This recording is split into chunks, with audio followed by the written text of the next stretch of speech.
Scots are somewhat more modest. Maybe that's because we're all very mean. But there was the leader of the Scottish Conservatives several years ago had to resign because of £18 worth of taxi receipts.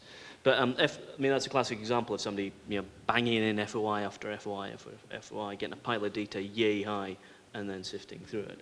I mean, I think one thing I would like to see is like see the end of Crown copyright, and it just made public copyright, much like the US government does. That would make my life a hell of a lot easier. So when you're standing for leader of the Labour Party and you've got some ideas for better ideas than there were in the digital bill, then I would suggest that that is one of them. Sean is doing that via Mayor of Birmingham first. Yeah. I was wondering, do you think that the political mainstream journalists are brought into the coalition, or do you think their first reaction is to see where the splits are? Can I just quickly point out that there's been coalition government in Scotland since 1999 and minority government since the last election. So the answer from a Scottish political point of view is we're used to this. This is old territory. There's nothing new about coalitions. We've been here before. We actually wrote some excellent pieces about, we had the Westminster press pack up in Scotland going around scratching their heads about, oh me, oh my, oh whaley, whaley, what does it mean? It's old hat in many ways. I mean, I think the Westminster, the lobby will be crawling all over it trying to find split snip, and they may well succeed given the nature of the coalition. I can say that coalitions are a ritual story for journalists. I think that's the best way of putting it. I think that just watching the coverage so far, I'm certainly seeing interviewers looking for splits. And interviewers mentioning very minor points where there's a difference rather than exploring fairly major areas of policy. Because I think that there's stuff coming out sort of 3 or 4 times a day at the moment. And there's quite possibly some stuff in there that we aren't going to notice that we want to be scrutinising. And I think that's quite easy to miss. I think broadly speaking, journalists don't quite know what to make of it. I think in one respect, it's actually quite straightforward because in a sense, and I say this slightly tongue-in-cheek, but you could say the previous Labour government was a coalition between the Brownites and the Blairites. The idea that you had 2 different groups in government who quite often didn't get on with each other, but also had some things in common, that they were, a common legislative programme. So journalists are quite used to the idea that there are different centres of power within government and personalities that are maybe not as harmonious as perhaps they would be in an ideal world and so on. So in one sense, I think for journalists, maybe it's not going to be that different. And maybe it's just actually going to make that old-style political reporting a bit easier because, you've got the public labels rather than the private animosities. I think the interesting thing, though, it really highlights is just how narrow the frame of reference of most Westminster political journalists is, both in terms of you look at the lack of reference to Scotland and indeed Wales, but particularly Scotland. For a lot of stories, the what might happen next, part of the context is, well, what lessons are there from Scotland, what lessons are there from Wales? And if you look at, for example, the Liberal Democrat negotiating team's approach, very, very heavily rooted in what happened in Scotland, but you look at the media's coverage in that period of time as to what the Liberal Democrat negotiating team was getting up to, at least in the Westminster media, almost no reference to Scotland. It also, I think, reflects that when Westminster journalists are not focused on Westminster, their next sort of frame of reference is American politics. In a way that we saw with the TV debates, despite the fact that the US wasn't the first country with TV debates, and also there are other parliamentary democracies with TV debates, both of which are therefore better places to look to for lessons about how TV debates might work in our parliamentary democracy than the US. The US is the instinctive, frame of reference. And the US doesn't provide that much help for how coalition governments operate, other than, there is a track record in the US of, one party having the presidency and a different party having control of, the Senate and House of Representatives, but that's a very different sort of split government. So that's a very long-winded way of saying, hopefully with a couple of interesting digressions along the way, that I don't think journalists know, and that will be one of the interesting things to see how it pans out.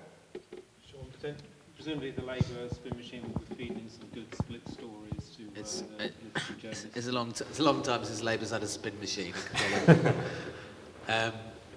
I don't think it makes any difference. There are 2 underlying dynamics. It is you, Dave. that happen in sequence and that always happen. The first is the honeymoon, which is where we are now. Even Gordon Brown had a brief honeymoon. Tony Blair's honeymoon in '97, if you remember it, was an extraordinary period. It was like living in a pink candy floss cloud for quite a long time. And it's a bit like that now. They've just changed the pictures. They're using a different backdrop in Downing Street. They're fresh faces. It's all new. Everybody loves it. It's all great.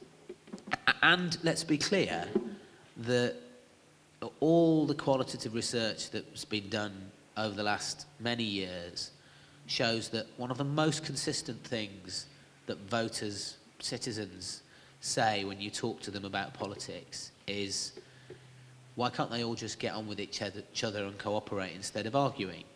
So the notion of a coalition is one to which there is an immediate and instinctive sympathy among the public.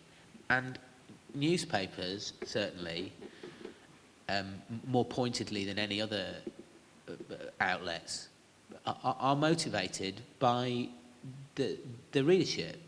The Sun, the Mirror, the Mail, they reflect the readers. And if that's what the readers are feeling, while that is what the readers are feeling, which it certainly is at the moment, I think, the papers will reflect it. Over time, and we don't know how much time, it will give way to the second dynamic, which is all the whole of national British journalism is about destroying and subverting the entire political class in all its forms at all times. That's what it does. That's what propels it. That's how it works. That's what it's about. It doesn't matter whether it's a coalition. It doesn't matter whether it's Labour. It doesn't matter whether it's Tory. It's the tension is between the fourth estate on the one hand and the elected estate on the other. And when the honeymoon is over, that's the dynamic that reasserts itself. Don't expect the big society to save the coalition from the press. Okay.